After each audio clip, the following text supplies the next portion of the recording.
acaba dificultando muito a evolução dessas crianças. Quando a gente vai pensar se um determinado tema, se ele é importante ou não para a gente estudar, a gente sempre tem que pensar sobre duas vertentes. Uma primeira vertente é a gravidade e uma segunda vertente é a frequência. Quando você pensa em sono, 86% das crianças no transtorno do espectro do autismo, 86% vão ter algum transtorno de sono. Então ele é extremamente frequente, por isso que ele é extremamente importante. E quando você pensa em epilepsia, embora ela não seja tão frequente, a gente fala em torno de 15 a 22% das pessoas com autismo terão diagnóstico de epilepsia, ela é muito grave. O nervo vago ele tem uma característica que a gente chama de característica antidrômica. Ele pode transferir energia elétrica nos dois sentidos. Então, quando você implanta o estimulador do nervo vago aqui, você consegue, através de um computadorzinho externo aqui, você programa, aí você passa as informações para o estimulador do nervo vago. O nervo vago descarrega energia o estimulador do nervo vago descarrega energia elétrica no nervo vago e o nervo vago joga essa energia elétrica para o cérebro. É fantástico. E isso age em algumas áreas do cérebro, diminuindo a frequência e a intensidade de crise epilética. Poxa! É fantástico.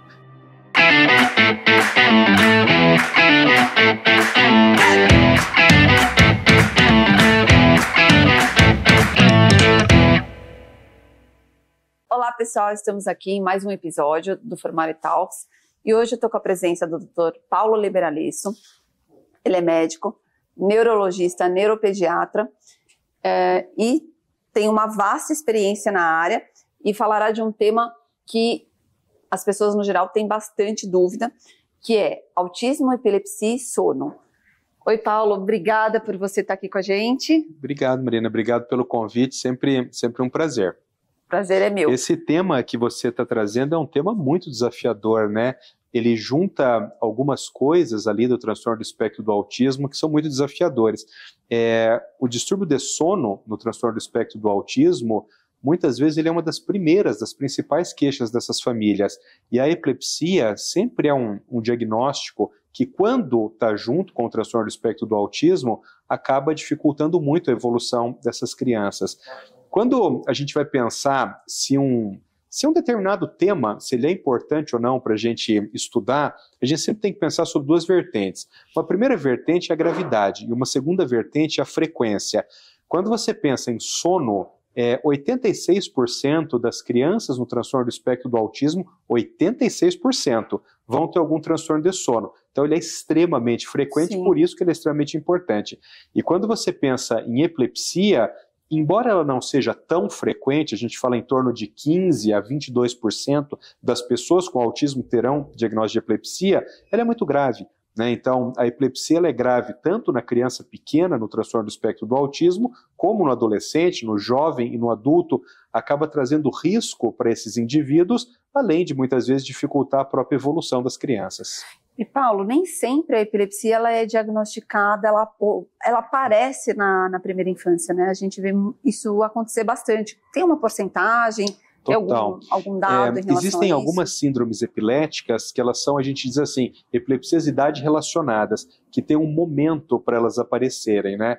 Então, por exemplo, se você pensar em síndrome de West, a síndrome de West é uma encefalopatia epilética muito grave, muito frequente e que está muito relacionada ao transtorno do espectro do autismo. Ela vai aparecer no começo da vida, então entre 6 meses e 1 ano, entre 6 meses e 1 ano e meio, 2 anos de idade. Então, nesse momento acontece ali a emergência da síndrome de West.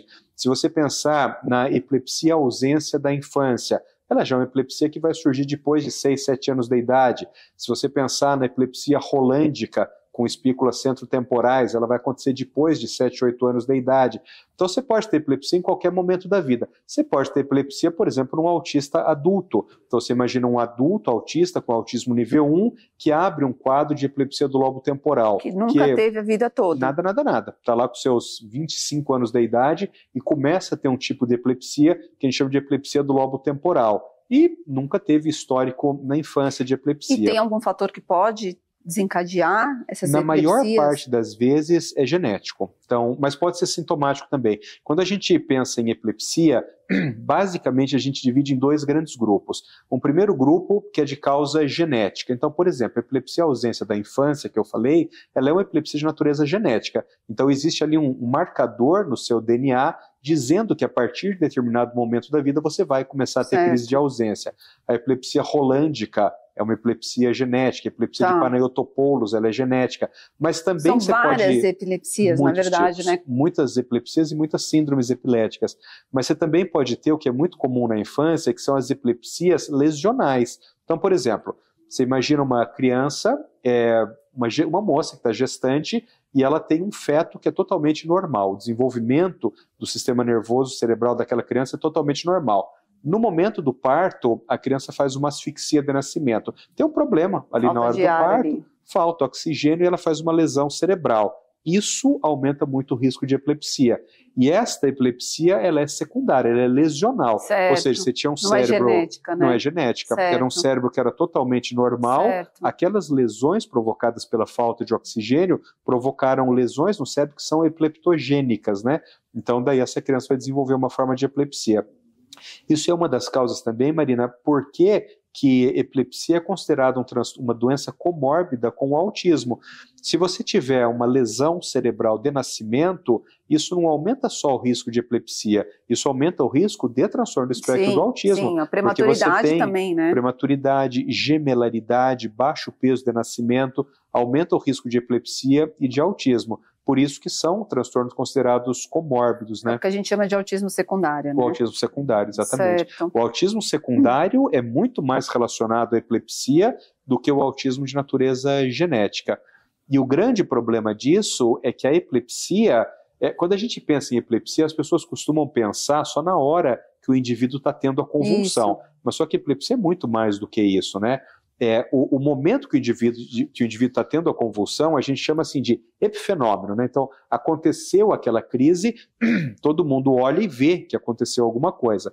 Mas entre uma crise e outra, que a gente chama de período interictal, aquele cérebro, ele pode ter descargas muito frequentes que podem deteriorar o desenvolvimento daquela criança também. Que são invisíveis, então, digamos são invisíveis. Assim, né? Uma criança, por exemplo, que ela está assistindo aula e ela não está em crise, mas o cérebro dela está gerando descargas epiléticas.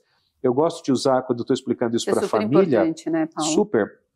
Quando eu estou explicando isso para a família, eu sempre faço uma imagem para a família poder entender que é o seguinte: o cérebro, ele é um órgão que funciona com energia elétrica, né?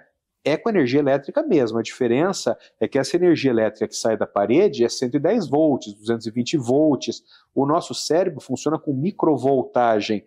Mas é exatamente a mesma coisa. Quando você faz o exame de eletroencefalograma, você pega a cabeça da criança, cola aqueles eletrodos na cabeça da criança. Quando a gente lê o eletroencefalograma, o que a gente está vendo ali? O funcionamento elétrico daquele cérebro. Então, se você pensar que o cérebro é uma máquina elétrica, enquanto o teu cérebro estiver gerando descarga, que é uma atividade elétrica anormal, ele não vai estar gerando atividade elétrica normal. Portanto, dependendo da quantidade de descargas interictais que você tiver, elas podem não estar sendo suficientes naquele momento para gerar a convulsão, a crise epilética, mas elas podem desorganizar o funcionamento elétrico do teu cérebro, dificultando, por exemplo, o seu aprendizado. Então, uma coisa é uma criança autista com epilepsia que está fazendo intervenção. Uma outra coisa é uma criança autista sem epilepsia. Aquela atividade elétrica anormal do cérebro da criança autista pode fazer com que a tua intervenção seja muito mais laboriosa. A gente conversou já uma vez, eu me lembro, a respeito do fenômeno de aprendizado, né? Quer dizer assim, como que o cérebro ele aprende. Então, eu lembro da gente ter discutido isso. Todo o cérebro aprende da mesma forma. O que varia é o número de vezes que você precisa repetir para que aquela criança aprenda. Então, é possível que numa criança autista com epilepsia, você precise repetir muito mais vezes para que ela aprenda do que numa criança autista sem epilepsia. E tem outra coisa, Marina. Existem também algumas crises que, por incrível que pareça, elas podem passar totalmente desapercebidas. Crises de ausência atípica, por exemplo, às vezes elas são tão sutis... Você precisa conhecer muita criança para perceber. Muito, né? E às vezes a mãe ela não percebe. Já me aconteceu de durante uma consulta, a gente vê, né? A criança está tendo crise. E daí eu pergunto para a mãe fala, não, ela nunca teve crise. Daí você fala assim, e isso? E a criança está lá assim. Fala assim, não, tá visivelmente com aquele olhar, né? Total, ela está ausente. E a mãe fala, não, isso aqui ela é desatenta. Não, aquilo é uma crise de ausência. Quando você faz um eletroencefalograma, quando você faz um vídeo eletroencefalograma, você consegue filmar o evento crítico, né? Você consegue ver a crise acontecendo naquele mesmo momento que o cérebro registra a crise. E aí quando você mostra aquilo para a mãe no vídeo, a mãe fala, meu Deus, mas isso ela tem faz muito tempo. Ou seja, às vezes a criança passou anos tendo crises de ausência atípica sem perceber. Daí você vai dizer, mas isso é importante? Eu falo para as famílias assim, imagina que o teu funcionamento cerebral, ele depende de você estar ligado numa energia elétrica. Imagine que a cada 2, 3 ou 10 minutos alguém tira você da energia elétrica e você fica assim.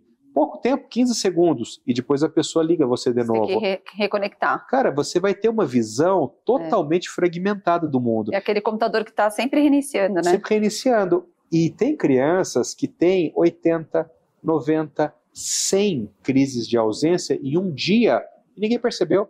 Todo mundo está achando que ela é desatenta, que ela não está conectada no que está acontecendo, ou que ela tem deficiência intelectual, e na verdade ela é uma criança que tem epilepsia ausência. Você começa com medicamento, 24, 48, 72 horas, a epilepsia ausência ela simplesmente desaparece, e às vezes você tem um outro filho, né? Quer dizer assim, uma criança que é totalmente diferente, com um potencial cognitivo de aprendizado totalmente diferente. Paulo, você falou uma coisa muito importante, aliás, falou várias coisas aí interessantes, mas o que me chamou a atenção é assim, quando essa criança ela tem a epilepsia, tem um episódio ali que, né, teve a crise, os procedimentos, coloca de lado, enfim, né?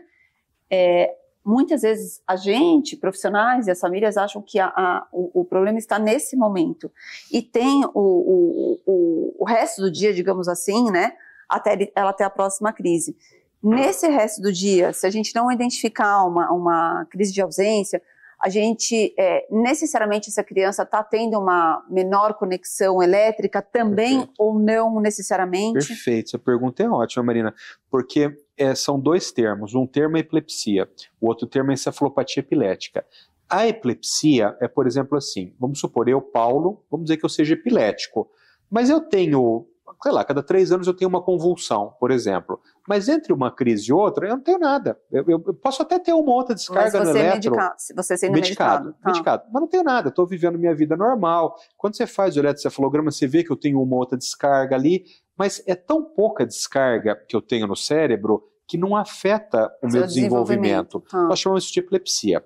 O que é encefalopatia epilética? A encefalopatia epilética é quando o fenômeno eletrográfico que você tem, quando as alterações de descarga que você tem, elas são tão intensas, elas são tão frequentes, elas podem ser até contínuas, que você passa a ter 2 problemas. O momento da crise, que é o que tu falou, quando você tem a convulsão, e você tem um outro problema, que é o interictal, que é entre uma crise e outra, né?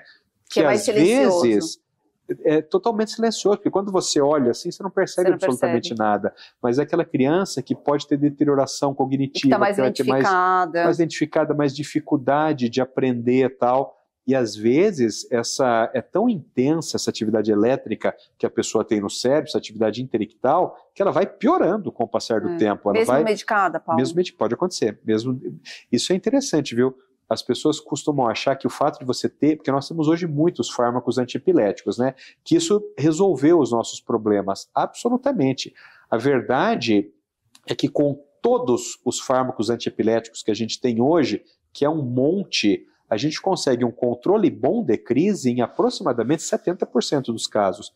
Ou seja, 30% dos casos de epilepsia na infância, na vida adulta também. Você não vai ter um controle sustentado de crise. Ou seja, você põe um medicamento, 2, associa 2, coloca um terceiro tal, e mesmo assim o indivíduo vai ter escape de crise. Se você pensar, Marina, o fenobarbital, o Gardenal, ele é de 1912.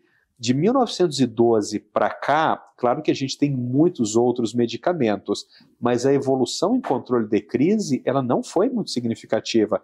Ou seja, cada medicamento, cada fármaco antiepilético novo que é lançado, você consegue controlar ali, por exemplo, mais 2%. mais 3% pouco, de crise. Né? Muito pouco. Se você pensar que o Gardenal de 1912 é um dos medicamentos antiepiléticos com maior eficácia que a gente tem, de 1912 para cá isso aumentou pouca a eficácia. O que melhorou muito? A qualidade dos medicamentos. Então é claro que se você vai comparar, por exemplo, fenobarbital com topiramato, fenobarbital com oxcarbazepina, fenobarbital com lamotrigina, com vigabatrina, que são medicamentos muito mais novos, claro que os efeitos colaterais são muito menores, a segurança é muito maior, coisa e tal. Mas do ponto de vista de eficácia de tratamento, nós temos ali em torno de 25% a 30% de pessoas epiléticas que não vão conseguir ter um controle sustentado de crise. Isso com medicamento, né? Nós temos outras alternativas, por exemplo, os protocolos cirúrgicos. Então, você pode ter um indivíduo, isso em adulto epilético é muito comum. Você tem um adulto epilético que tem epilepsia do lobo temporal, que é a mais frequente em adultos. Aí você faz uma boa investigação. Que é genética também? Ela pode ser genética ou pode ser adquirida, muito frequentemente é genética.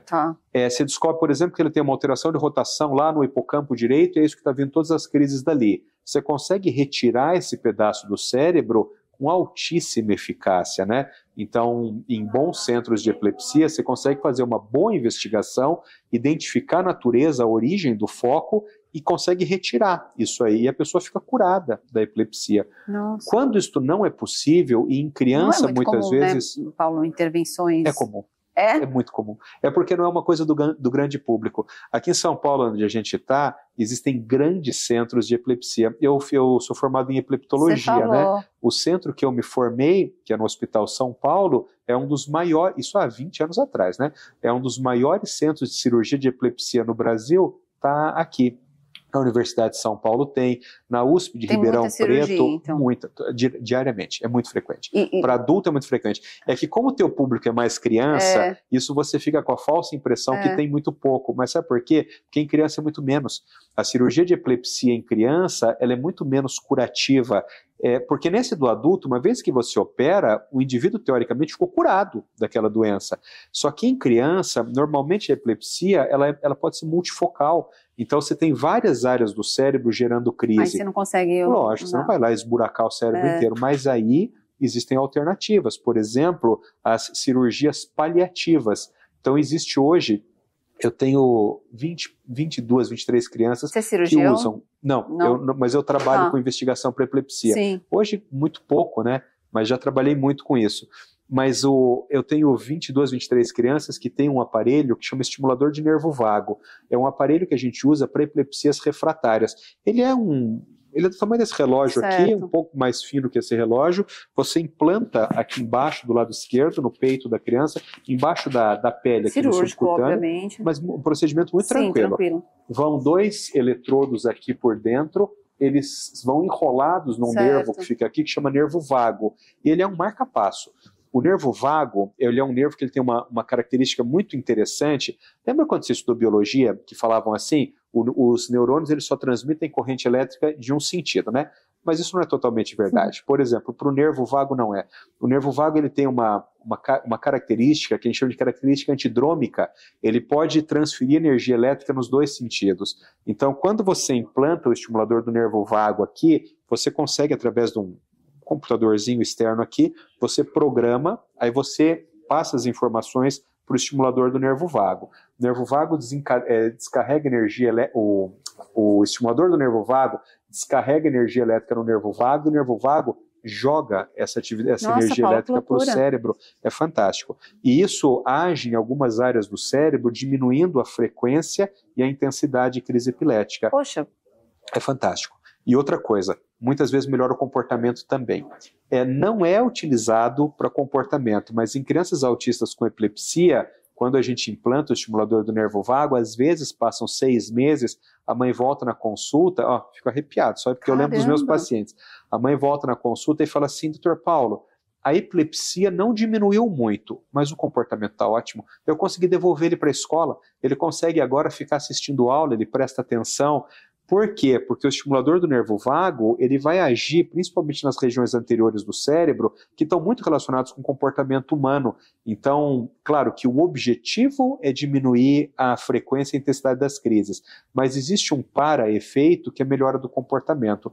Infelizmente no Brasil, não são todos os médicos que conhecem, infelizmente no Brasil é caro, embora os convênios paguem, porque isso é uma terapia consagrada já, mas às vezes, Marina, os médicos deixam a doença epilética evoluir muito, até que aquele cérebro está muito degenerado, e aí não adianta, sabe, assim, depois que a epilepsia destruiu muito aquele cérebro, você consegue pouca coisa, né? Então, o ideal, quando você vai pensar em protocolo cirúrgico, é na criança pequena. Você percebeu que aquilo saiu do controle? Esse procedimento, Paulo? É estimulador do nervo vago. Chama terapia VNS, estimulador do nervo vago.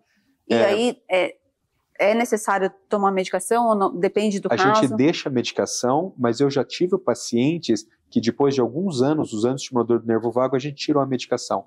Não é o objetivo. O objetivo é controle de crise. Então, se a criança tiver com o estimulador do nervo vago, usando o medicamento e sem crise, habitualmente a gente deixa assim. E esse aparelhinho deve ser por bateria, enfim, tem um tempo de duração, dura quanto tempo? Em torno de 5 anos. Bastante, mas né? eu tenho pacientes que estão há 8 anos com o estimulador do nervo vago e ainda não fizeram a troca. Mas a troca é muito tranquila, viu? Essa é uma cirurgia, Marina, que você faz hoje, amanhã você está em casa. Ela não abre o crânio, né? Sim. O grande problema das cirurgias... Né? Total.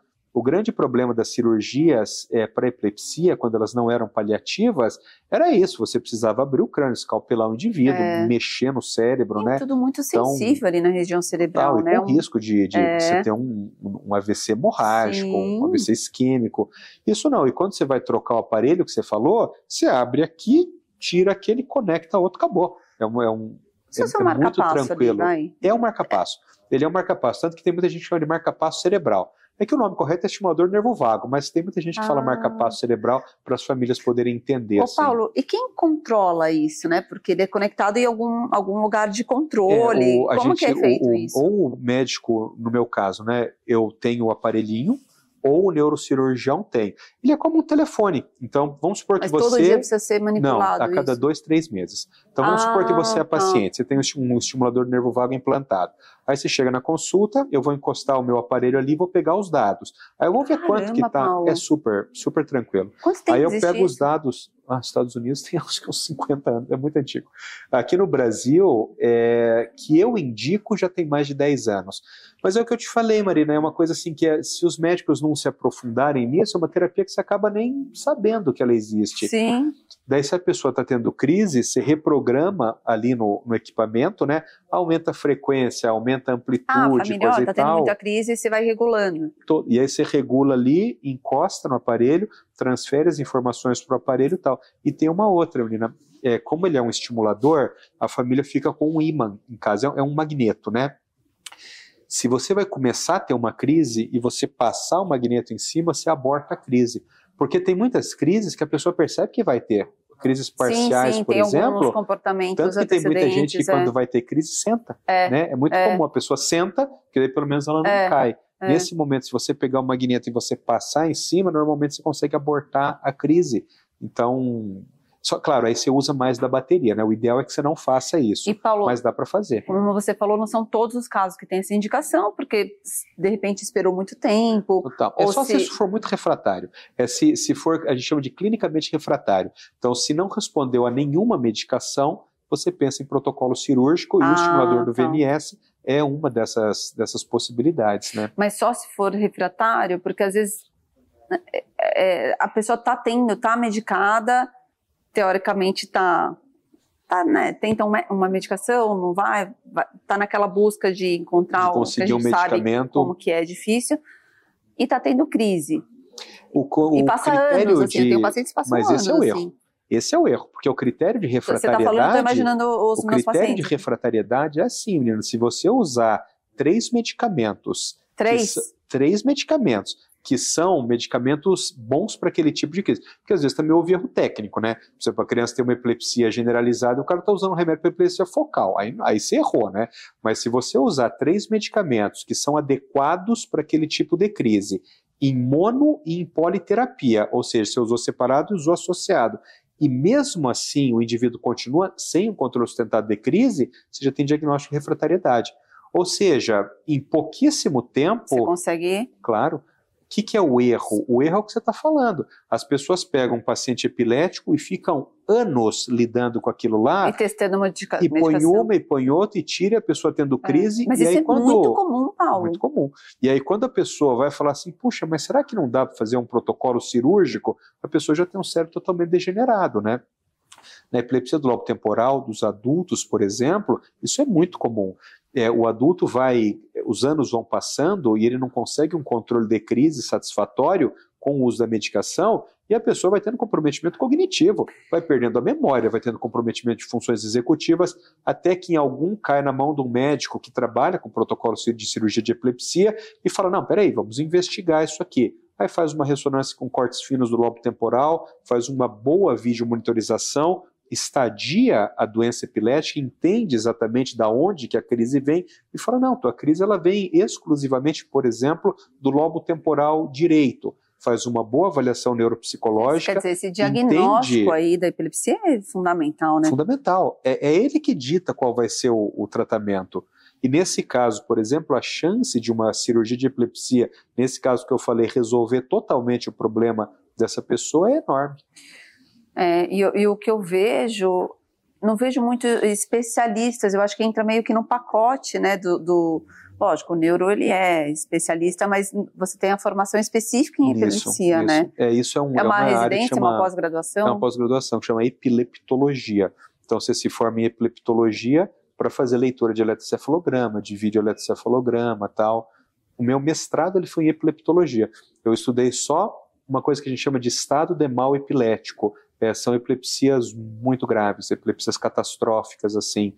Então, eu me encantei posteriormente pelo estudo do comportamento humano com base nesse mestrado que eu fiz. Foi aí que abriu Foi porque a epilepsia, ela acaba degenerando muitas vezes o comportamento humano, né?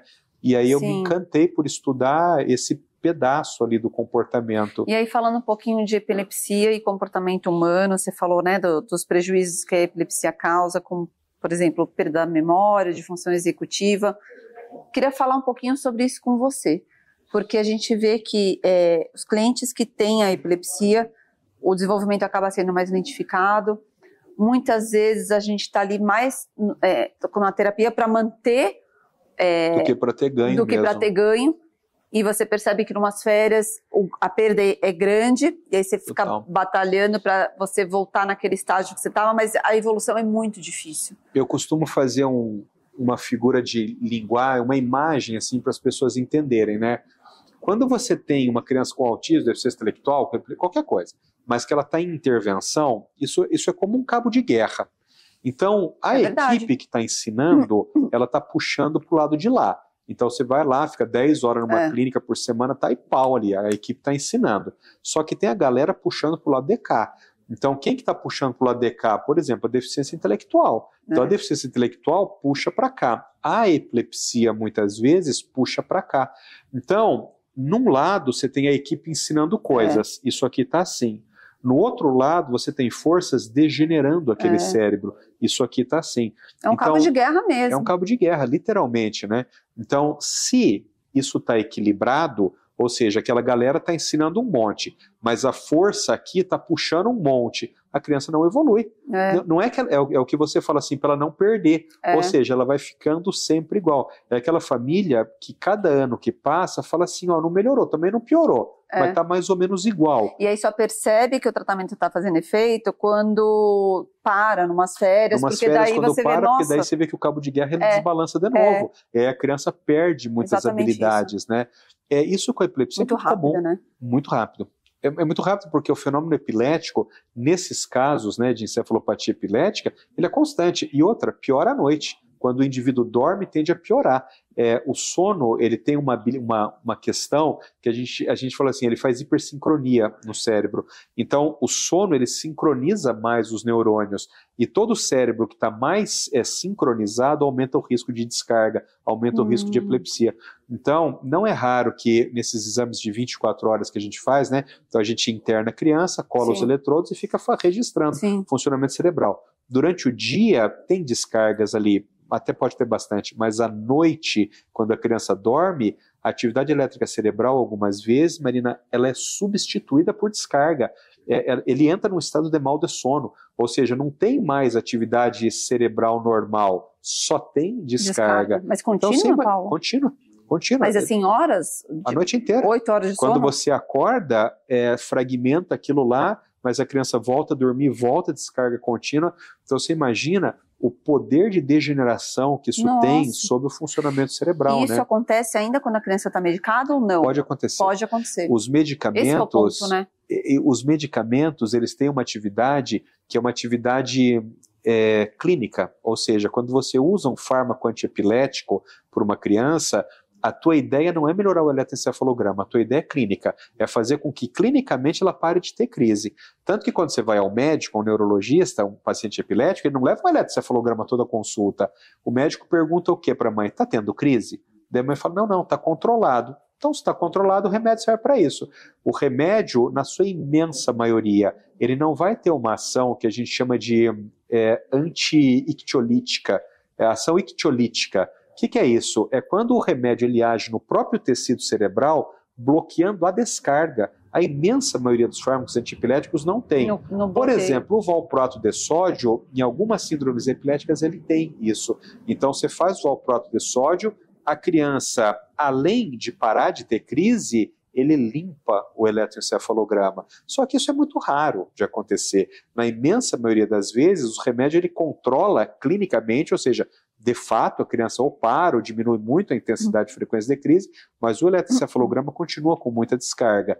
E muitas vezes o maior problema não é a epilepsia em si, o maior problema é a deterioração cognitiva que acontece pela presença das descargas interictais. Certo. E a deteriorização do cérebro, aí no caso, o que você acha que afeta mais? É memória? Afeta é aprendizagem? Tudo. Você pode ter uma criança, por exemplo, que ela era alfabetizada, ela perde a alfabetização, ou uma criança que não consegue memorizar, ou deteriora a atenção e a concentração. Isso é muito comum, né? E eu sempre digo isso porque a atenção e a concentração é o princípio do aprendizado. Então, para você aprender alguma coisa... A gente fala que é quase condição sine qua non. Assim, total. Né? Eu gosto de explicar para as famílias, Marina, assim, para você aprender uma coisa, tem 3 fenômenos importantes no seu cérebro. Primeiro, atenção e concentração. Segundo, compreensão. Terceiro, memorização. Antigamente, não tinha aquelas professoras que falavam assim, não pode decorar, tem que aprender. Não tem nenhum sentido essa frase. Por quê? Porque você só aprende quando você decorou. Por exemplo, eu não sei seu nome, você não sabe meu nome, a gente aprendeu ou decorou? Não tem essa diferenciação. Eu só sei o seu nome e você sabe o meu porque a gente decorou. Então não existe isso. Então tudo que você aprende na vida, primeiro, atenção e concentração, você tem que estar atento naquilo. Segundo, compreensão, você tem que compreender o fenômeno. E terceiro, memorização. Se eu perguntar hoje para você assim, quanto é 3 vezes 3? Você vai falar, Paulo, 3 vezes 3 é 9. Eu vou falar, mas você está estudando tabuada atualmente? Você fala assim, não. Eu falo, quando você estudou tabuada? Você fala, há muitos anos, quando eu era criança. Eu falo, porra, mas como é que você sabe até hoje? Porque houve um dia da sua vida, lá, muitos anos atrás, que a professora foi ensinar isso para você. Então, o que teve que acontecer para que até hoje você saiba que 3 vezes 3 é 9? Naquele dia, você precisou estar atenta na professora. E aí, provavelmente, ela falou assim para você, Marina, 3 vezes 3 é 9, porque 3 mais 3 mais 3 também é 9. Daí ela foi lá na lousa e fez 9 pauzinho e tal. Então, primeiro, atenção e concentração, você estava atenta nela. Segundo, compreensão. Ela explicou, fez sentido para você que 3 vezes 3 é 9, porque 3 pauzinho mais 3 pauzinho mais 3 pauzinho também é 9. E depois que você estava atento e que você compreendeu, você descarregou isso na área da memória. E daí ficou assim, 3 vezes 3 é 9. Então, hoje, muitos anos depois, quando eu falo para você, linda, quanto é 3 vezes 3? Você fala 9, Paulo. Você reconstruiu o processo, você foi na área da memória e você pegou 3 vezes 3 é 9. Ou seja, esse é o fenômeno do aprendizado. Imagina que você tem uma epilepsia, por exemplo, que degenere a tua atenção e concentração. Ou que você tem TDAH, é a mesma coisa. Aí piorou, né? Porque você tem... Você vai ter 2 fatores para... Mas você veja, se você tiver uma alteração da atenção e da concentração, todo o seu fenômeno de aprendizado ele é alterado. E quando você começa a pensar assim... por isso que a gente percebe a dificuldade de aprender novos conceitos, novas habilidades. Claro, porque você falha já no começo. No começo, né? Na primeira etapa você já está falhando. Você já falha. Às vezes você tem uma atenção, uma concentração ótima, mas a pessoa também não aprende. Por quê? Porque ela falha no segundo, que é a compreensão, que é a deficiência intelectual. Então você tem um sujeito, por exemplo, com síndrome de Down, ele não tem TDAH, a atenção dele é normal, mas você está ensinando para ele a tabuada, ele não joga na área da memória. Por quê? Porque ele pode ter o nível que ele quiser de atenção em você. Ele nem compreendeu. Se a compreensão ela é alterada, ele não descarrega na área da memória. E aí uma pergunta, né? O quão difícil é tratar o paciente que tem várias comorbidades, autismo, deficiência intelectual e quadro epilético? Porque daí você tem o autismo que vai ter prejuízos comportamentais, enfim.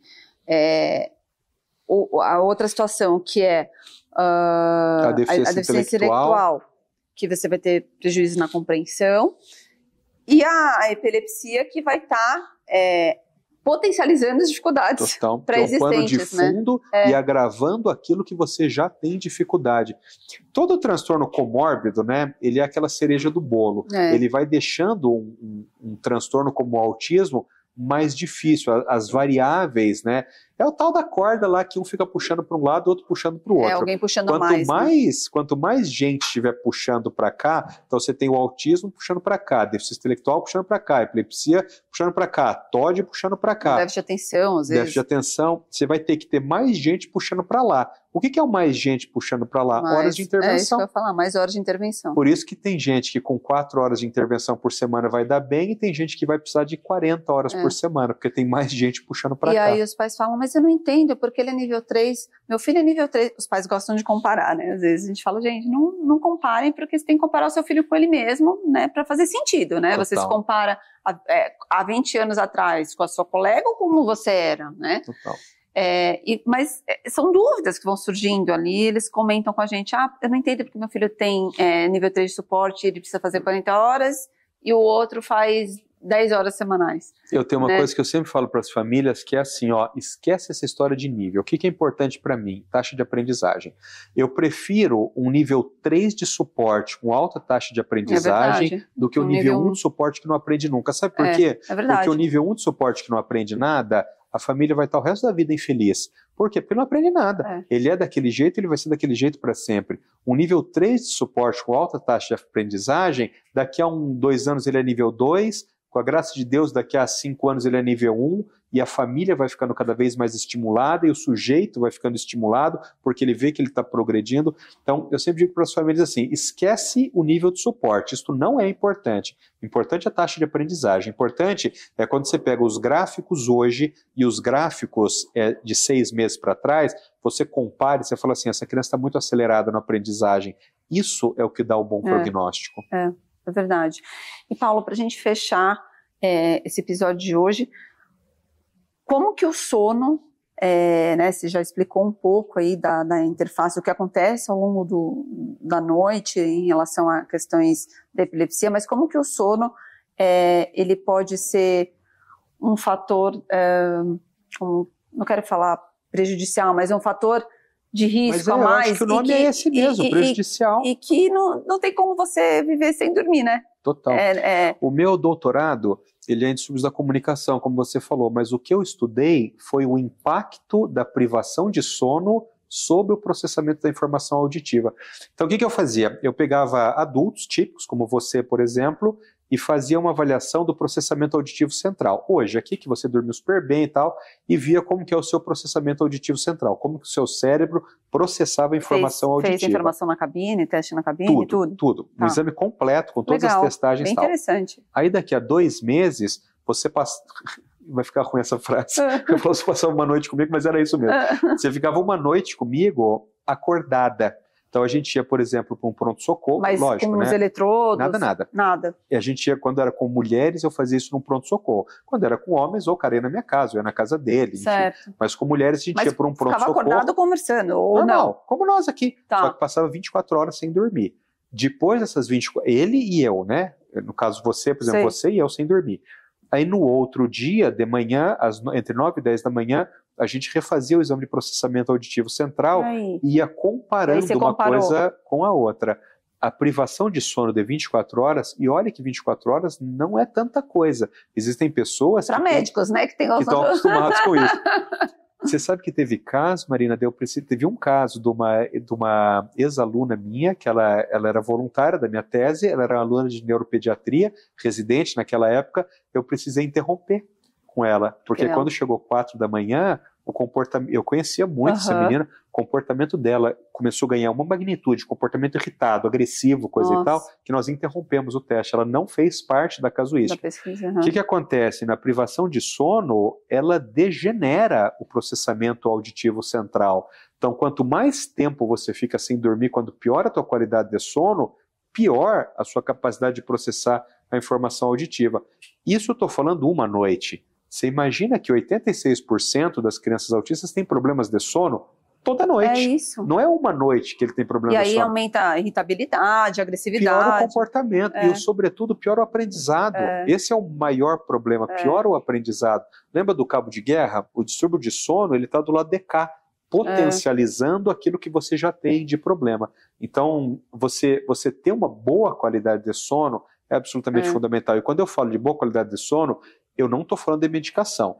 Muito antes disso, eu estou falando de você criar estratégias que façam aquela criança poder ter uma melhor qualidade de sono. Por exemplo, ambiente escuro, ambiente com higiene do sono, um ambiente com pouco ruído, evitar nos últimos 60, 90 minutos estimulação visual. Hoje em dia a criança está deitada na cama para dormir com o celular, não tem como. Quer dizer, o nível de estimulação visual que aquilo gera sobre o teu córtex visual é tão grande que você não vai, aquilo vai bloquear a produção de melatonina, você não vai conseguir dormir. Ou a quartos, por exemplo, do sono, né? O horário de dormir, você criar uma rotina para dormir. A gente fala que a regularização do sono ela começa na noite anterior, no horário que você vai dormir. Total. Né? E no horário que você acorda, porque você precisa ter uma... Tem uma coisa, Marina, que eu gosto sempre de falar para as famílias, criança autista não costuma ser muito rígida, é muito comum isso aí. Eles gostam, né? Lógico, põe isso a nosso favor, cria uma tabela e toda noite você coloca assim, na nossa noite começa, por exemplo, às 20 horas é o banho, 21 e 20 horas e 20 é tal coisa. Eu começaria antes. 19, né? Quando eles vão entrando nessa rotina, menina, isso aí vai ficando um comportamento rígido, daqui a pouco, simplesmente as coisas acontecem. E vira um hábito também. Um hábito. Você vai ter um esforço ali, talvez de 3, 4, 5 semanas, mas depois que isso aí for resolvido, esse é um problema que ele saiu da sua vida. Que é um esforço que você tem que ter, uma vez você sendo pai e mãe, você tem que ter esse esforço. E com criança típica e atípica, exato, né? Exato. Paulo, obrigada pelo episódio de hoje. Você tem alguma dica para deixar para as famílias, para falar um pouquinho para eles? A gente falou muito sobre intervenção, né, cirúrgica, inclusive.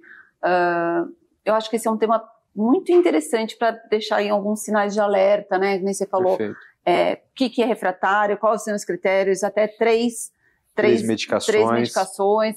Não precisa ser isso exatamente, tá? Mas o que você tem aí de deixar de dica? Eu vou dar uma dica de ouro. Vou dar uma dica de ouro. Se você acha que o seu filho não está evoluindo bem, peça uma segunda opinião. Eu adoro segunda opinião. Por quê? Porque um paciente chega para mim, por exemplo, e fala assim, Dr. Paulo, estou pensando em pedir uma segunda opinião. Eu estimulo. Eu digo a ele, mas é o que você tem que fazer mesmo. Você tem que pedir uma segunda opinião. Porque, às vezes, não é se o médico é bom ou se o médico é ruim, não é isso. Às vezes, a perspectiva do médico é diferente. Sim. Eu, por exemplo, a minha área é autismo e epilepsia. Se o teu filho tiver autismo e epilepsia e só por sorte você cair na minha mão, vai ser espetacular. Mas, se o seu filho, por exemplo, tiver autismo e uma miopatia, e você tiver na minha mão, eu vou ter que te dar alta. Sabe por quê? Porque miopatia é da neurologia, mas eu não entendo nada disso.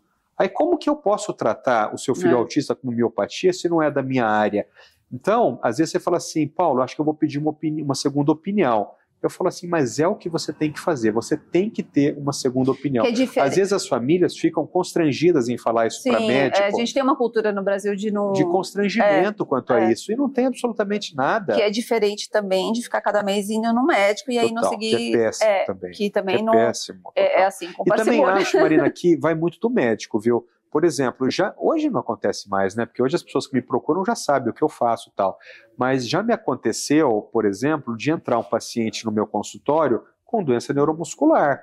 O que eu faço? Eu faço a consulta, devolvo o dinheiro para a família e falo, olha, você vai procurar a fulana de tal. Por quê, doutor Paulo? Eu falo assim, porque foi minha aluna, ela se formou em doença neuromuscular, ela é muito melhor do que eu nisso, então a senhora pega aqui a consulta e vai consultar com fulano. Perfeito. Sim, não tem nenhum problema nisso. Isso é raridade. Mas a pior coisa que tem, menina, é você ficar segurando o paciente que você não tem expertise naquilo. Sabe, porque se tem alguém que faz melhor do que você, não tem porquê. É ruim para você como médico, porque você não vai conseguir resolver o problema. É ruim para a família, é ruim para a criança. Você pega esse paciente e encaminha para o especialista, às vezes aquela doença neuromuscular que para mim era super complexa, porque eu não trabalho com isso, para um especialista é o dia a dia. Ele vai chegar lá, a menina vai resolver isso assim, como a questão da epilepsia, né? Que é um tema super complexo, para você é uma coisa que está muito no seu dia a dia, faz parte do dia a dia e tal. Muito bom, Paulo. Obrigada. Foi ótimo esse bate-papo, sempre uma aula profunda. Eu tenho vontade de ficar aqui com a minha pranchetinha, meu caderninho, anotando as coisas para ver se memorizo. Aqui a gente falou muito de memorização, eu compreendi, agora preciso ver se eu vou memorizar. Agora preciso armazenar. É muita informação em 1 hora de conversa. Eu que agradeço, Mariana. Todas as vezes que a gente pode interagir, você é sempre muito querida comigo, eu que agradeço pelo convite. Eu digo mesmo de você. Obrigada mesmo, Paulo. Obrigado. Pessoal, finalizamos aqui mais um episódio do Formare Talks. Hoje com o Dr. Paulo Liberalesso, falando sobre autismo, epilepsia e sono. Super interessante. Deixe seus comentários, deixe suas perguntas aqui, deixe seu like também, compartilhe. E não se esqueça de se inscrever no canal do YouTube para receber os nossos conteúdos com frequência. Obrigada e até lá.